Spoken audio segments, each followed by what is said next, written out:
Hey, what's up guys? Travis here with the Every Single Sunday YouTube channel, joining Simon from Off-Road Underground to show you my brand new KTM-GASGAS 500 EXC. So basically what we started here with is a 2022 KTM 500 EXC. Being a California boy myself, trying to find a license plate for your off-road bike's pretty hard. So I had a couple options. I had the Husky, I had the KTM, and I had some of the other Japanese bikes. Me being an Austrian lover, decided to go with the KTM because it has the aluminum subframe, which I like. And I'm a big fan of the GASGAS bikes. That's what I ride for all my off-road stuff. And I wanted to do something a little bit different than everybody else did with their KTM. So I reached out to Acerbis. We got one of their 3.1 liter tanks. We got their full red plastics kit for the GASGAS and kind of swapped the whole look of the bike over. Once we did that, we reached out to Motominded in Colorado, got one of their rally tower kits, and kind of just really transformed what we had going on here with the KTM 500.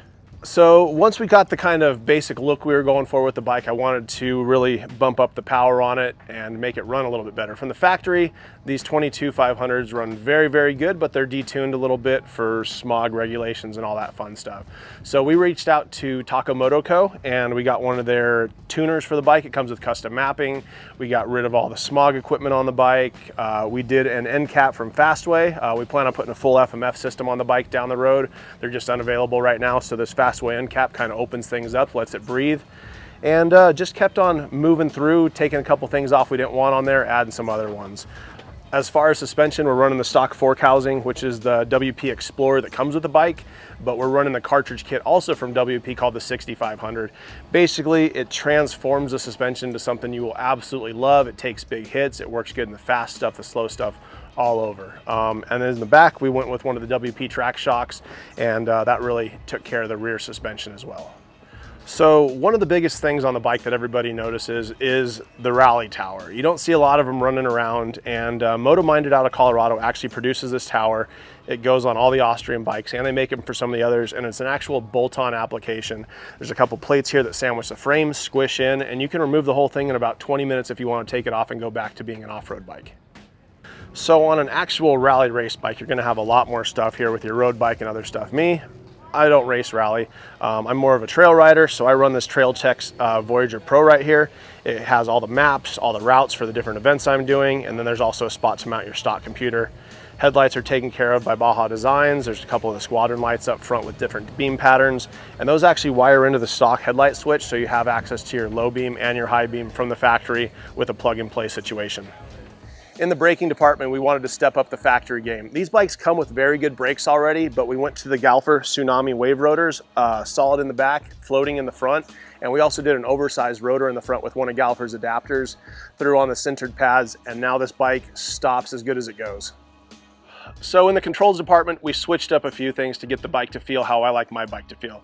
One of the most important things I do to my bike is change the pegs, and Fastway makes my favorite pegs out there. These are the Evo EXT, and if you look at them closely, there's a little finger that comes off the back, provides extra ankle support. So what that does, when you get back on the bike, drop your heels, it gives you an extra spot to lock in. And then also if you're riding track or hit a big G out, as you compress through, you're supposed to be standing on the balls of your feet. If you blow through that stroke, it's gonna save you by catching your heel so you don't fold your ankles in half.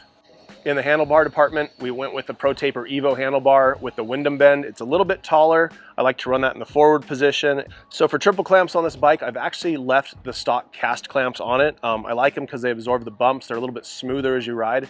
They're not as pretty as some of the CNC clamps out there, but the quality that they give me on my ride days is much better. So we decided to leave those stock and just kind of move the bar position forward a little bit, and they're working fantastic for me. For levers, I've been running ASV for years. They're very strong and they're comfortable. I like the shorty grip on the front side, and they also fold forward in the event of a crash. I run the longer clutch lever on this other side, a little bit easier pull. Same thing, folds forward, and just has a really, really nice feel on the bike. So one of the best things you can do to your KTM 500 if you plan on riding long days is a more comfortable seat. The stock seat is basically a 2x4. It's very narrow, it's very hard, and it's very uncomfortable. But there are solutions. If you check this out right here, this is a seat from Seat Concepts. They use a softer foam. It's more comfortable. You still get a gripper seat cover for fantastic grip.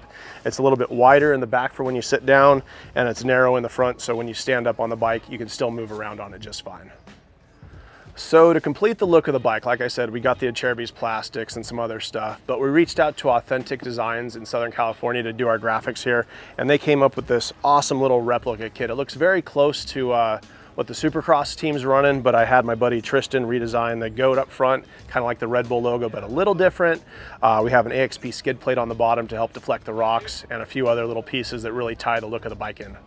So once again, guys, I'm Travis Brock with Every Single Sunday, joining Off-Road Underground here at the ADV Fest, talking bikes, talking to people, and having an awesome weekend. Let me know what you think of the bike in the comments, and let's go ride this thing a little bit.